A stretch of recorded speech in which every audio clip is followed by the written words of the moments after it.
ಈ ಕಾರ್ಯಕ್ರಮದ ಪ್ರಾಯೋಜಕರು ಹಿಂದೂಸ್ತಾನ್ ಗೋಲ್ಡ್ ಕಂಪನಿ. ಎಲ್ಲರಿಗೂ ನಮಸ್ಕಾರ. ಇದು ಪ್ರೈಮ್ ನ್ಯೂಸ್. ನಾನು ಶಶಿಧರ್ ಭಟ್. ನೀವು ನೋಡ್ತಾ ಇರುವುದು ಸುದ್ದಿ ಟಿವಿ ಡಿಜಿಟಲ್ ವಾಹಿನಿ. ಪ್ರೈಮ್ ನ್ಯೂಸ್ನಲ್ಲಿ ದಿನದ ಬೆಳಗಿನಿಂದ ಸಂಜೆಯವರೆಗಿನ ಕೆಲವು ಪ್ರಮುಖ ಸುದ್ದಿಗಳ ಬಗ್ಗೆ ವಿಶ್ಲೇಷಣೆ ಮಾಡುವುದೇನಿದೆ ಅದು ನನ್ನ ಸಂಪ್ರದಾಯ.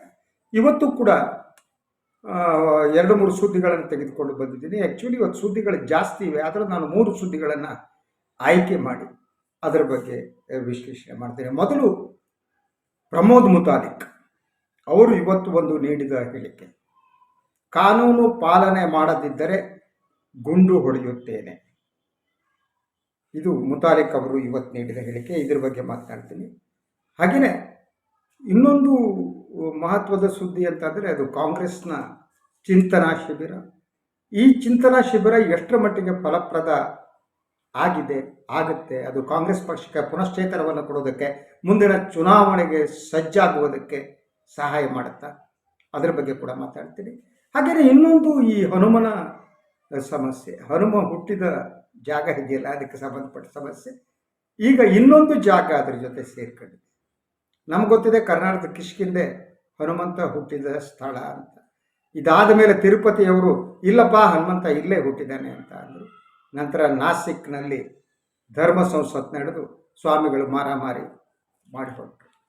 ಈ ನಡುವೆ ಇನ್ನೊಂದು ಸ್ಥಳದ ಹೆಸರು ಕೇಳಿ ಬರ್ತಾ ಇದೆ ಸಾಮಾಜಿಕ ಜಾಲತಾಣಗಳಲ್ಲಿ. ಅದು ಗೋಕರ್ಣದಲ್ಲೇ ಹನುಮಂತ ಹುಟ್ಟಿದ್ದಾನೆ ಅಂತ ಹೇಳಿ ಸ್ವಾಮೀಜಿಯೊಬ್ಬರು ಹೇಳಿ ಅಲ್ಲಿ ಪೂಜೆ ಮಾಡಿದ್ರು. ಈಗ ಸಾಮಾಜಿಕ ಜಾಲತಾಣಗಳ ಈ ಬಗ್ಗೆ ಚರ್ಚೆ ನಡೀತಾ ಇದೆ. ಹೌದು, ನಾವು ಉತ್ತರ ಕನ್ನಡದಲ್ಲೇ ಹುಟ್ಟಿದ್ದಾನೆ ಹನುಮಂತ. ಈ ಜನರನ್ನ ಹನುಮಂತನಾಗಿ ಕಾಪಾಡಬೇಕು. ಎರಡನೇ ಮೊದಲ ಸುದ್ದಿ ಅಂತ ನೋಡ, ಅದು ಪ್ರಮೋದ್ ಮುತಾಲಿಕ್ ಅವರ ಹೇಳಿಕೆ. ಇವತ್ತು ಅವರು ಬೆಳಗ್ಗೆ ಒಂದು ಪತ್ರಿಕಾಗೋಷ್ಠಿಯನ್ನು ಮಾಡಿದರು. ಅದಾದ ಮೇಲೆ ಬಹುತೇಕ ಹಲವು ಚಾನಲ್ಗಳಲ್ಲಿ ಪ್ರಮೋದ್ ಮುತಾಲಿಕ್ ಬಂದು ತಾವು ಏನು ಹೇಳಿದ್ದೇವೆ, ತನ್ನ ಉದ್ದೇಶ ಏನು ಎಲ್ಲವನ್ನ ಸ್ಪಷ್ಟಪಡಿಸಿದರು. ಈ ಅಜಾನ್ಗೆ ಸಂಬಂಧಪಟ್ಟ ಹಾಗೆ 2ನೇ ಹಂತದ ಹೋರಾಟವನ್ನು ನಾವು ಮಾಡ್ತೀವಿ ಅಂತ ಅನೌನ್ಸ್ ಮಾಡಿದ್ರು. ಅದನ್ನ ಅನೌನ್ಸ್ ಮಾಡಿಬಿಟ್ಟು ಯಾರು ಅಜಾನ್ಗೆ ಹೋಗ್ತಾರೆ ಅವರು ಸರ್ವೋಚ್ಚ ನ್ಯಾಯಾಲಯದ ಆದೇಶವನ್ನು ಪಾಲಿಸದೇ ಇದ್ರೆ ನಾನೇ ಗುಂಡು ಹೊಡಿತೀನಿ ಅಂತ. ಅದ್ರ ಜೊತೆಗೆ ಅವರು ಇನ್ನೊಂದು ಮಾತನ್ನು ಹೇಳಿದ್ರು, ಅದು ರಾಜ್ಯ ಸರ್ಕಾರಕ್ಕೆ ಸಂಬಂಧಪಟ್ಟಿದ್ದು. ರಾಜ್ಯ ಸರ್ಕಾರವನ್ನು ಹಿಗ್ಗಾಮುಗ್ಗ ಝಾಡಿಸಿದ್ರು, ಬೈದರು. ಈ ಹಿಂದುತ್ವದಿಂದಲೇ ಈ ಸರ್ಕಾರ ಅಸ್ತಿತ್ವಕ್ಕೆ ಬಂದಿದೆ, ಆದ್ದರಿಂದ ಹಿಂದೂ ಸಂಘಟನೆಗಳು ಹೇಳಿದ ಮಾತನ್ನು ಈ ಸರ್ಕಾರ ಕೇಳಬೇಕು ಅಂತ. ಅದಿಲ್ಲ ಅಂದರೆ ನನ್ನನ್ನು ಮುಖ್ಯಮಂತ್ರಿ ಮಾಡಿ ನನಗೆ ಅಧಿಕಾರ ಕೊಡಿ, 24 ಗಂಟೆಯಲ್ಲಿ ಇದನ್ನೆಲ್ಲ ನಿಲ್ಲಿಸ್ಬಿಡ್ತೀನಿ ಅಂತ. ಅವರ ಈ ವೀರಾವೇಶದ ಮಾತುಗಳು ಬೆದರಿಕೆ, ಕೊಲೆ ಬೆದರಿಕೆ. ಅದು ಆ್ಯಕ್ಚುಲಿ ನಾನು ಗುಂಡು ಹೊಡಿತೇನೆ ಅಂದರೆ ಕೊಲೆ ಬೆದರಿಕೆ ಹೊಡಿದ್ದಾರೆ ಅಲ್ವಾ. ಸೊ ಈ ಬಗ್ಗೆ ಬೆಳಗಿನಿಂದ ಮಾಧ್ಯಮಗಳಲ್ಲಿ ಚರ್ಚೆ ನಡೀತಾ ಇತ್ತು, ಮಧ್ಯಾಹ್ನದವರೆಗೆ ಅದೇ ನಡೀತಾ ಇತ್ತು. ಆದರೆ ಯಾರೊಬ್ಬರು ಪ್ರಮೋದ್ ಮುತಾಲಿಕರನ್ನು ಪ್ರಶ್ನಿಸಲಿಲ್ಲ. ನೀವು ಇನ್ನೊಬ್ಬರು ಕಾನೂನನ್ನು ಪಾಲನೆ ಮಾಡದಿದ್ದರೆ ನೀವು ಕಾನೂನನ್ನು ಕೈಗೆತ್ತಿಕೊಳ್ತೀರಿ ಅಂತ. ಹಾಗೆಯೇ ಅವರು ತಾವು ಗುಂಡು ಹೊಡೆಯುತ್ತೇನೆ ಅನ್ನೋದನ್ನು ಸಮರ್ಥಿಸಿಕೊಂಡಿದ್ದಾರೆ. ಇದು ಕೂಡ ಕಾನೂನಿಗೆ ವಿರುದ್ಧವಾದದ್ದು. ಪ್ರಮೋದ್ ಮುತಾಲಿಕ್ ತಮ್ಮ ಇಡೀ ಬದುಕಿನಲ್ಲಿ, ಸಾಮಾಜಿಕ ಬದುಕಿನಲ್ಲಿ ಎಂದಾದರೂ ಕಾನೂನು ಬದ್ಧವಾಗಿ ಮಾತನಾಡಿದ್ದಾರೆ? ಎಂದಾದರೂ ಸಂವಿಧಾನಬದ್ಧವಾಗಿ ಮಾತನಾಡಿದ್ದಾರೆ? ಇಲ್ಲ. ಅದರ ಜೊತೆಗೆ ಅವರ ಇಡೀ ಶ್ರೀರಾಮ ಸೇನೆಯ ಚಟುವಟಿಕೆಯ ಬಗ್ಗೆ ಯಾರು ಪ್ರಶ್ನಿಸಿದ್ದಾರೆ? ಉತ್ತರ ಕರ್ನಾಟಕದಲ್ಲಿ ಎಲ್ಲೋ ಪಾಕಿಸ್ತಾನದ ಧ್ವಜವನ್ನು ಹಾರಿಸಿಬಿಟ್ಟು ಬೇರೆಯವ್ರ ತಲೆ ಮೇಲೆ ಹಾಕಿದ ಪ್ರಕರಣ ಇದೆಯಲ್ಲ, ಆ ಪ್ರಕರಣ ಏನಾಯಿತು ಅನ್ನೋದು ನನಗೆ ಗೊತ್ತಿಲ್ಲ. ಆ ಪ್ರಕರಣಕ್ಕೆ ಸಂಬಂಧಪಟ್ಟ ಹಾಗೂ ಕೂಡ ಪ್ರಮೋದ್ ಮುತಾಲಿಕರನ್ನ ಯಾರೂ ಪ್ರಶ್ನಿಸಲೇ ಇಲ್ಲ. ಬೆಳಗ್ಗೆ ಕೂಡ ಅವ್ರನ್ನ ಪ್ರಶ್ನಿಸಬೇಕಾಗಿತ್ತು. ಗುಂಡು ಹೊಡಿತೀನಿ ಅಂದರೆ ಕಾನೂನನ್ನು ನೀವು ಕೈ ಎತ್ತಿಕೊಂಡಿದ್ದೀರಿ, ಕೈ ಎತ್ತಿಕೊಳ್ಳುತ್ತಿದ್ದೀವಿ. ಅದರ ಜೊತೆಗೆ ಕೊಲೆ ಬೆದರಿಕೆಯನ್ನು ಹಾಕಿದ್ದೀರಿ. ಭಾರತೀಯ ದಂಡ ಸಂಹಿತೆಯ ಪ್ರಕಾರ ಕೊಲೆ ಬೆದರಿಕೆ ಹಾಕುವುದು ಅಪರಾಧ. ಅಂಥವರನ್ನು ಪೊಲೀಸರು ಸೋಮೋಟೋ ಪ್ರಕರಣವನ್ನು ದಾಖಲಿಸಿ ಬಂಧಿಸಿ ಶ್ರೀಕೃಷ್ಣ ಜನ್ಮಸ್ಥಾನಕ್ಕೆ ಅವ್ರನ್ನ ಕಳಿಸ್ಬೇಕು. ಆದರೆ ಈ ದೇಶದಲ್ಲಿ ಅದೇನೂ ಆಗುತ್ತಿಲ್ಲ. ಮುತಾಲಿಕ್ ಮೇಲೆ ಹಲವು ಪ್ರಕರಣಗಳಿವೆ, ಅದು ನ್ಯಾಯಾಲಯದಲ್ಲಿ ನಡೀತಾ ಇದೆ. ಆದರೆ ಓಪನ್ ಆಗಿ ಪತ್ರಿಕಾಗೋಷ್ಠಿಯಲ್ಲಿ ಬಂದುಬಿಟ್ಟು ನಾನು ಗುಂಡು ಹೊಡಿತೀನಿ ಅಂತ ಹೇಳ್ತಾರೆ. ಹಿಂದೆ ಒಬ್ಬ ಸಚಿವರು ಹೇಳಿದ್ರು, ಅನುರಾಗ್ ಠಾಕೂರ್, ಇನ್ಯಾರಿಗೋ ಗುಂಡು ಹೊಡಿತೀನಿ ಅಂತ ವೇದಿಕೆ ಮೇಲೆ ಹೇಳಿದ್ರು. ಇದು ಗುಂಡು ಹೊಡೆಯುವವರ ಸರ್ಕಾರನ? ಇದು ಕೊಲ್ಲುವವರ ಸರ್ಕಾರನ? ಹಿಂಸೆಗೆ ಪ್ರಚೋದನೆ ಕೊಡುವಂಥವ್ರಲ್ಲ ಇದು ಸಂಘ ಪರಿವಾರದವರು. ಇವರೇನು ಗುತ್ತಿಗೆ ತೆಗೆದುಕೊಂಡಿದ್ದಾರೆ ಈ ನಾಡನ್ನ. ಯಾರು ನಮಗಾಗಲ್ವೋ, ಯಾರ್ದು ಅವ್ರಿಗೆ ಗುಂಡು ಹೊಡಿತೀವಿ. ಸೊ ಈ ವಿಚಾರ ಚರ್ಚೆ ನಡೀತು, ಇನ್ನೊಂದಾಯ್ತು. ಆದರೆ ಇವರು ಸೃಷ್ಟಿಸುವ ಈ ವಾತಾವರಣ ಏನಿದೆ ಇದು ಅಪಾಯಕಾರಿಯಾಗಿದೆ. ಈಗಲಾದರೂ ರಾಜ್ಯ ಸರ್ಕಾರ ಎಚ್ಚೆತ್ತುಕೊಳ್ಬೇಕು. ಯಾಕೆಂದ್ರೆ ಶ್ರೀರಾಮ ಸೇನೆಯಂತ ಸಂಘಟನೆ ಏನಿದೆ ಅದು ಅಪಾಯಕಾರಿ. ಅದು ಕೇವಲ ಸಮಾಜಕ್ಕೆ ಅಲ್ಲ, ಬಿಜೆಪಿ ಸರ್ಕಾರಕ್ಕೂ ಅಪಾಯಕಾರಿನೇ. ಸರ್ಕಾರವನ್ನು ಹಾದಿ ತಪ್ಪಿಸಿ ತಪ್ಪಿಸಿ ತಪ್ಪಿಸಿ ಜನ ನಂತರ ಅವ್ರನ್ನ ಅಧಿಕಾರದಿಂದ ಇಳಿಸಿ ಮನೆ ಕಳಿಸುವ ವಾತಾವರಣ ಅವರು ಸೃಷ್ಟಿಸ್ತಿದ್ದಾರೆ. ಇವರಿಗೆ ರಾಜಕೀಯ ಉದ್ದೇಶ ಇದೆ ಇರೋದ್ರಲ್ಲಿ ನನಗೆ ಯಾವ ಅನುಮಾನವೂ ಇಲ್ಲ. ಅವರು ಪಾರ್ಲಿಮೆಂಟ್ ಎಲೆಕ್ಷನ್ ನಿಲ್ಲೋದಕ್ಕೆ ಯತ್ನ ಮಾಡೋದಂತ ಬೇಕು. ಅದೇ ರೀತಿ ಬೆಳಗಾವಿ ಲೋಕಸಭಾ ಚುನಾವಣೆ ಏನು ಬಂತು, ಸುರೇಶ್ ಅಂಗಡಿಯವ್ರ ನಿಧನದ ನಂತರ ಬಿಜೆಪಿ ತಮಗೆ ಟಿಕೆಟ್ ಕೊಡಬೇಕು ಅಂತ ಕೇಳಿದವರು. ಕೇಸರಿ ಶಾಲ್ ಹಾಕ್ಬಿಟ್ಟು ಪಾರ್ಲಿಮೆಂಟ್ ಪ್ರವೇಶಿಸಬೇಕು ಅನ್ನೋದು ಅವರ ಆಸೆ, ಅವರ ಉದ್ದೇಶ ರಾಜಕೀಯ. ಸೊ ಈ ಎಲ್ಲ ಚಟುವಟಿಕೆಯ ಹಿಂದೆ ಧರ್ಮಕ್ಕಿಂತ ಹೆಚ್ಚಾಗಿ ರಾಜಕಾರಣ ಇದೆ. ಜನರ ನಡುವೆ ಬೆಂಕಿ ಹಚ್ಚುತ್ತಾ ಅಸಹಿಷ್ಣುತೆಯನ್ನ ಎಲ್ಲ ಕಡೆ ಹರಡುತ್ತಾ ಇವರು ತಮ್ಮ ಬೇಳೆ ಬೇಯಿಸ್ಕೊಳ್ಳೋರು. ಸರ್ಕಾರದ ಕೆಲಸ ಏನು? ಕಾನೂನು ಸುವ್ಯವಸ್ಥೆಯನ್ನು ಕಾಪಾಡಬೇಕಾದವರು ಯಾರು?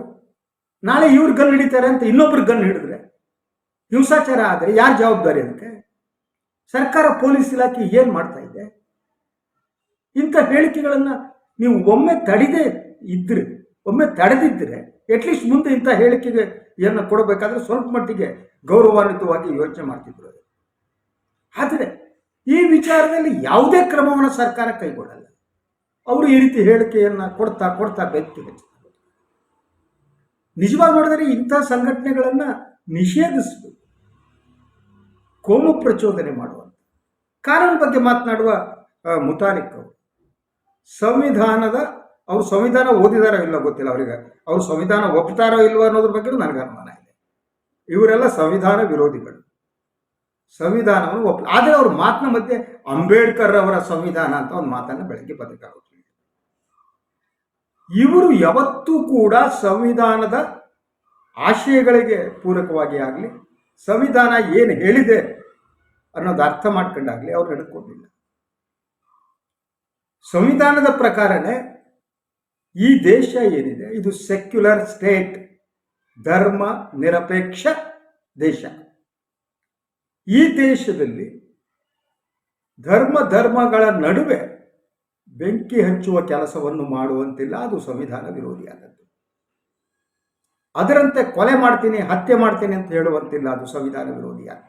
ಇವರೇ ಸಂವಿಧಾನದ ಪಾಲನೆ ಮಾಡಲ್ಲ, ಇನ್ನೊಬ್ರು ಸುಪ್ರೀಂ ಕೋರ್ಟ್ ಆದೇಶವನ್ನು ಅವರು ಪಾಲನೆ ಮಾಡ್ತಿಲ್ಲ. ಕ್ರಮ ಕೈಗೊಳ್ಳಬೇಕು. ಸರ್ಕಾರ ಹಾಗೆ ಮಾಡಬೇಕಾಗಿತ್ತು, ಸರ್ಕಾರ ಹೀಗೆ ಮಾಡಬೇಕಾಗಿತ್ತು. ಸರ್ವೋಚ್ಚ ನ್ಯಾಯಾಲಯ ಆದೇಶ ಏನಂತ ಕೊಟ್ಟಿದೆ? ಅದು ಶಬ್ದ ಮಾಲಿನ್ಯಕ್ಕೆ ಸಂಬಂಧಪಟ್ಟಂತೆ ಹೇಳಿದೆ.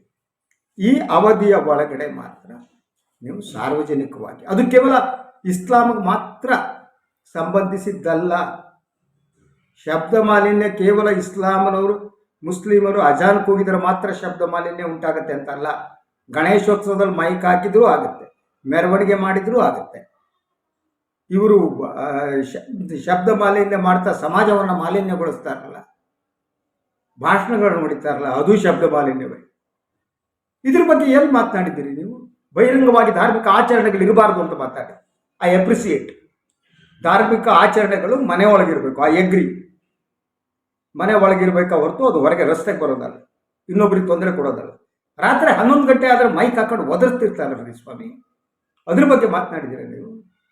ಬೆಳಗ್ಗೆ ಎದ್ದ ತಕ್ಷಣ ಮೈಕ್ಗಳು ದೇವಸ್ಥಾನಗಳಲ್ಲಿ ಎದ್ದೇಳು ಮಂಜುನಾಥ ಅಂತ ಒಂದು ಹಾಡಾಗ್ತಾರೆ. ಆ ಮಂಜುನಾಥನ ಮಲಗಿರ್ತಾನೆ, ಇವ್ರು ಎಬ್ಬಿಸ್ಬೇಕು. ಅವ್ರು ದೇವ್ರು ಕಂಡ್ರಿ, ಮಂಜುನಾಥನ ಎಬ್ಬಿಸ್ಬೇಕಾದ್ರೆ ಈ ಭಕ್ತರು ಬೇಕಾ? ಮತ್ತೆ ಇನ್ನೊಂದು ದೈವ ಕಲ್ಪನೆಯಲ್ಲಿ ಏನಿದೆ ಗೊತ್ತಾ ನಿಮಗೆ? ಭಾರತೀಯ ಹಿಂದೂ ದೈವ ಕಲ್ಪನೆಯಲ್ಲಿ ದೇವರು ಎಂದು ನಿದ್ರೆ ಮಾಡಲ್ಲ. ದೇವರು ನಿದ್ರೆ ಮಾಡಿದ್ರೆ ಜಗತ್ತು ಸೃಷ್ಟಿ ನಿಂತೋಗುತ್ತೆ ಅಂತ ಕಲ್ಪನೆ, ನಮ್ಮ ನಂಬಿಕೆ. ಆದ್ರಿಂದ ನೀವು ಎಬ್ಸೋದೇನು? ಎದ್ದೇಳು ಮಂಜುನಾಥ, ಎದ್ದೇಳು ಶಿವ, ಎದ್ದೇಳು ಎದ್ದೇಳು ಎದ್ದೇಳು ಅಂತ ಮೈಕ್ ಹಾಕ್ಬಿಟ್ಟು ಯಾರು ಮಲಗಿದವ್ರನ್ನೆಲ್ಲ ಎಬ್ಬಿಸ್ತೀರಲ್ಲಪ್ಪ, ಲೇಟಾಗಿ ಕೆಲಸ ಮಾಡಿ ಬಂದಿರ್ತಾರೆ, ಇನ್ನೊಂದು ಮಾಡಿರ್ತಾರೆ, ಅವ್ರು ನೆಬ್ಸಲ್ವ ನೀವು? ಅದೇ ರೀತಿ ಆಯ್ತು. ಈಗ ಮುಸ್ಲಿಮರು ಹೇಳೋ ಪ್ರಕಾರ ನಾವು 6 ಗಂಟೆ ಒಳಗಡೆ ನಾವು ಹಾಕ್ತಾ ಇಲ್ಲ, ಕಾನೂನು ಪ್ರಕಾರ ಫೈನ್. ಮತ್ತಿನ್ನು ಎಷ್ಟೊತ್ತು ಹಾಕ್ತಾರೆ ಅಜಾನು? 2 ನಿಮಿಷ 3 ನಿಮಿಷ. ನೀವು ದಿನಗಟ್ಟಲೆ ಮೈಕ್ ಹಾಕೊಂಡು ಬದಲಿಸ್ತೀರಲ್ಲಪ್ಪ, ಬೇರೆಯವ್ರು ತೊಂದರೆ ಕೊಡ್ತಾರಲ್ಲಪ್ಪ. ಇದ್ರ ಬಗ್ಗೆ ಯಾಕೆ ಮಾತಾಡಲ್ಲ ಗ್ರೇಟ್ ಪ್ರಮೋದ್ ಮುತಾಲಿಕ್? ಇನ್ನೊಬ್ರು ಯಾಕೆ ಮಾತನಾಡಲ್ಲ? ಇದರ ಬಗ್ಗೆ ಯೋಚನೆ ಆಗಬೇಕಾಗಿದೆ. ಮುತಾಲಿಕ್ ಅವರನ್ನ ಹೀಗೆ ಬಿಟ್ಟರೆ ಸಮಾಜ ಇನ್ನಷ್ಟು ಸಮಸ್ಯೆ ಸಿಕ್ಕಾಗುತ್ತೆ ಮತ್ತು ಅದಕ್ಕೆ BJP ಸರ್ಕಾರವೇ ಹೊಣೆ ಆಗಬೇಕಾಗತ್ತೆ ಅಂತ ನಾನು ಹೇಳೋದಕ್ಕೆ ಇಷ್ಟಪಡ್ತೀನಿ. 2ನೇ ಸುದ್ದಿ ನಾನು ತೆಗೆದುಕೊಂಡಿದ್ದು ಕಾಂಗ್ರೆಸ್ನ ಚಿಂತನ ಶಿಬಿರ. ಈ ಚಿಂತನ ಶಿಬಿರ ಬೆಳಗ್ಗೆಯಿಂದ ನಡೀತಾ ಇತ್ತು. ಸೊ ಬಹಳಷ್ಟು ಮಾಧ್ಯಮ ವರದಿ ಪ್ರಕಾರ ಅಲ್ಲಿ ಭಿನ್ನಮತ ವ್ಯಕ್ತವಾಗ್ಬೋದು, ಇನ್ನೊಂದಾಗ್ಬೋದು ಅನ್ನೋ ವರದಿಗಳು ಬರ್ತಾ ಇತ್ತು. ಅದರಂತೆ ಕೆಲವರು ತಮ್ಮ ಸಮಸ್ಯೆಗಳನ್ನು ಹೇಳ್ಕೋಬೇಕು ಅಂತಿದ್ದಾರೆ ಅನ್ನುವ ಮಾತುಗಳು ಕೇಳಿಬರ್ತಿದ್ವು. ಆದರೆ ಅಲ್ಲಿ ಸಮಸ್ಯೆಗಳನ್ನು ಹೇಳಿಕೊಳ್ಳುವುದಕ್ಕೆ ಅವಕಾಶನೇ ಇರಲಿಲ್ಲ. ಅದು ಚುನಾವಣೆಗೆ ಸಿದ್ಧಗೊಳ್ಳುವುದು ಹೇಗೆ ಅಂತ, ಮುಂಬರುವ ಚುನಾವಣೆಗೆ. ಅದರ ಜೊತೆಗೆ ಸುರ್ಜೇವಾಲ್ ಮಾತನಾಡ್ತಾ, ನೀವು ಬ್ಲಾಕ್ ಮಟ್ಟದಿಂದ PCCವರೆಗೆ ಸತತವಾಗಿ ಸಭೆಗಳನ್ನು ನಡೆಸಬೇಕು ಮತ್ತು ರಾಜ್ಯಕ್ಕೆ ಸಂಬಂಧಪಟ್ಟ ವಿಚಾರಗಳ ಬಗ್ಗೆ ಚರ್ಚೆ ನಡೆಸಬೇಕು. ಕಾಂಗ್ರೆಸ್ ಈಗ ಆಂತರಿಕವಾಗಿ ಚರ್ಚೆ ನಡೆಸುವಂಥ ವಾತಾವರಣ ಕಾಂಗ್ರೆಸ್ನಲ್ಲಿ ಇಲ್ಲವೇ ಇಲ್ಲ. ಅದು ನಾಶ ಆಗಿದೆ. ಅದು ಕೇಂದ್ರ ಮಟ್ಟದಲ್ಲೂ ಇಲ್ಲ, ರಾಜ್ಯ ಮಟ್ಟದಲ್ಲೂ ಇಲ್ಲ, ಬ್ಲಾಕ್ ಮಟ್ಟದಲ್ಲೂ ಇಲ್ಲ, ಜಿಲ್ಲಾ ಮಟ್ಟದಲ್ಲೂ ಇಲ್ಲ, ಎಲ್ಲೂ ಇಲ್ಲ. ಅದನ್ನು ಮತ್ತೆ ಹುಟ್ಟು ಹಾಕುವುದು ದೊಡ್ಡ ಸುಲಭ ಅಲ್ಲ. ಅಂದರೆ ರಾಜಕಾರಣದಲ್ಲಿ ಪಕ್ಷದ ಒಳಗಡೆ ಆಂತರಿಕವಾಗಿ ಪ್ರಚಲಿತ ವಿದ್ಯಮಾನಗಳ ಬಗ್ಗೆ ಚರ್ಚೆ ನಡೆಯುವಂಥದ್ದು ಏನದು, ಒಮ್ಮೆಲೆ ಅದನ್ನು ನೀವು ಇಂಪ್ಲಿಮೆಂಟ್, ಅದೊಂದು ಕಲ್ಚರ್ ಆಗಬರ್ಬೇಕು ರಾಜಕೀಯ ಪಕ್ಷದಲ್ಲಿ. ಅದು ಎಡಪಕ್ಷಗಳಲ್ಲಿದೆ, BJPಯಲ್ಲಿದೆ. BJPಯಲ್ಲಿ ಈಗ ಸ್ವಲ್ಪ ಬದಲಾಗ್ತಾ ಇದೆ ಬೇರೆ. ಕಾಂಗ್ರೆಸ್ ಪಕ್ಷ ಆ ಗುಣವನ್ನು ಕಳೆದುಕೊಂಡಿದೆ. ಅದನ್ನು ಮತ್ತೆ ನೀವು ಹೇಗೆ ತರ್ತೀರಿ, ಅದು ಯೋಚನೆ ಮಾಡಬೇಕಾದ್ದು. ಆದರೆ ಚುನಾವಣೆಗೆ ಸಜ್ಜಾಗುವ ಕಾರಣಕ್ಕಾಗಿ ಈಗ ಒಂದು ಪಾದಯಾತ್ರೆ ಕಾರ್ಯಕ್ರಮವನ್ನು ಕೂಡ ಸುರ್ಜೇವಾಲ್ ಚಿಂತನ ಶಿಬಿರದಲ್ಲಿ ಪ್ರಕಟಿಸಿದ್ರು. ಆಗಸ್ಟ್ 8ರಿಂದ 15ರವರೆಗೆ. ಯಾಕೆಂದರೆ ಭಾರತಕ್ಕೆ ಸ್ವಾತಂತ್ರ್ಯ ಬಂದು 75 ವರ್ಷ ಆಗಿದೆ. ಆ ಕಾರಣಕ್ಕೆ ಒಂದು ಪಾದಯಾತ್ರೆ ಮಾಡಿ. ಆದರೆ ಇದಕ್ಕೂ ಮೀರಿ ದೇಶಕ್ಕೆ ಸ್ವಾತಂತ್ರ್ಯ ಹೇಗೆ ಬಂತು, ಅದರಲ್ಲಿ ಯಾವ್ಯಾವ ಕಾಂಟ್ರಿಬ್ಯೂಷನ್ ಇತ್ತು, ಕಾಂಗ್ರೆಸ್ ಹೇಗೆ ನಾಯಕತ್ವ ವಹಿಸಿತ್ತು, ಸೊ ಇದಾದ ಮೇಲೆ ದೇಶದ ಬೆಳವಣಿಗೆಗಳಾದವು, ಇದನ್ನು ಜನರಿಗೆ ತಿಳಿಸೋ ಕೆಲಸವನ್ನು ಕಾಂಗ್ರೆಸ್ ಮಾಡಬೇಕು. ನೆಹರು ಕಾಲದಲ್ಲಿ ಏನೇನಾಯಿತು, ದೇಶ ವಿಭಜನೆ, ಸ್ವಾತಂತ್ರ್ಯ ಬಂದು ದೇಶ ವಿಭಜನೆ ಆದ ಮೇಲೆ ನಮ್ಮ ಆರ್ಥಿಕ ಸ್ಥಿತಿ ಹೇಗಿತ್ತು, ಎಷ್ಟು ಹಣ ಇತ್ತು ನಮ್ಮ ಹತ್ರ, ಆಗ ಆರ್ಥಿಕ ಸ್ಥಿತಿಯನ್ನು ಸಬಲಗೊಳಿಸೋದಕ್ಕೆ ನೆಹರು ಏನು ಮಾಡಿದ್ರು, ಅದಾದ ಮೇಲೆ ಬಡತನ ನಿರ್ಮೂಲನೆಗೆ ಇಂದಿರಾ ಗಾಂಧಿ ಏನು ಮಾಡಿದ್ರು, ಎಂತಹ ವಾತಾವರಣ ಇತ್ತು ಅನ್ನೋದನ್ನು ಜನರಿಗೆ ತಿಳಿಸುವ ಕೆಲಸವನ್ನು ಕಾಂಗ್ರೆಸ್ ಮಾಡಬೇಕಾಗಿತ್ತು. ಆ ಚಿಂತನ ಶಿಬಿರದಲ್ಲಿ ಅಲ್ಲಿದ್ದವರಿಗೆ ಹೇಳಬೇಕು, ಕಾಂಗ್ರೆಸ್ ಇತಿಹಾಸವನ್ನು ಹೇಳಬೇಕು, ನೆಹರು ಆಡಳಿತವನ್ನು ಹೇಳಬೇಕು, ಲಾಲ್ ಬಹದ್ದೂರ್ ಶಾಸ್ತ್ರಿ ಹೇಗಿದ್ರು ಅಂತ ಹೇಳಬೇಕು, ಇಂದಿರಾ ಗಾಂಧಿ ಹೇಗಿದ್ರು ಅಂತ ಹೇಳಬೇಕು, ರಾಜೀವ್ ಗಾಂಧಿ ಏನು ಮಾಡಿದ್ರು ಅಂತ ಹೇಳಬೇಕಾಗಿತ್ತು. ಡಿಜಿಟಲ್ ಇಂಡಿಯಾ ಕಲ್ಪನೆ ಇದೆಯಲ್ಲ, ಅದಕ್ಕೂ ಮೊದಲು ಆಧುನಿಕವಾಗಿ ಯೋಚನೆ ಮಾಡ್ತಿದ್ದಂಥ ರಾಜೀವ್ ಗಾಂಧಿಯವರು ಟೆಲಿಫೋನ್ ದೂರ ಸಂಪರ್ಕಕ್ಕೆ ಸಂಬಂಧಪಟ್ಟಾಗ ಕ್ರಾಂತಿಯನ್ನೇ ಮಾಡಿ ಇಂತಹ ವಿಚಾರಗಳನ್ನು ಜನರಿಗೆ ತಲುಪಿಸುವ ಬಗ್ಗೆ ಆಗ ಕಾಂಗ್ರೆಸ್ ಯೋಚನೆ ಮಾಡಬೇಕಾಗಿತ್ತು. ಆದರೆ ಅದು ಕೇವಲ ಒಂದು ಪಾದಯಾತ್ರೆಯಲ್ಲಿ ಮುಂದುವರಿತೋ ಗೊತ್ತಿಲ್ಲ. ಈ ಸಭೆಯಲ್ಲಿ ಮಧ್ಯೆ ಕೂಡ ಸಿದ್ದರಾಮಯ್ಯನವರು, DK ಶಿವಕುಮಾರ್ ಹಾಗೂ ಸುರ್ಜೇವಾಲ ಪ್ರತ್ಯೇಕ ಸಭೆಗಳನ್ನು ಮಾಡಿದ್ರು, ಮೋಸ್ಟ್ಲಿ ರಾಜ್ಯಸಭಾ ಚುನಾವಣೆಗೆ ಸಂಬಂಧಪಟ್ಟ.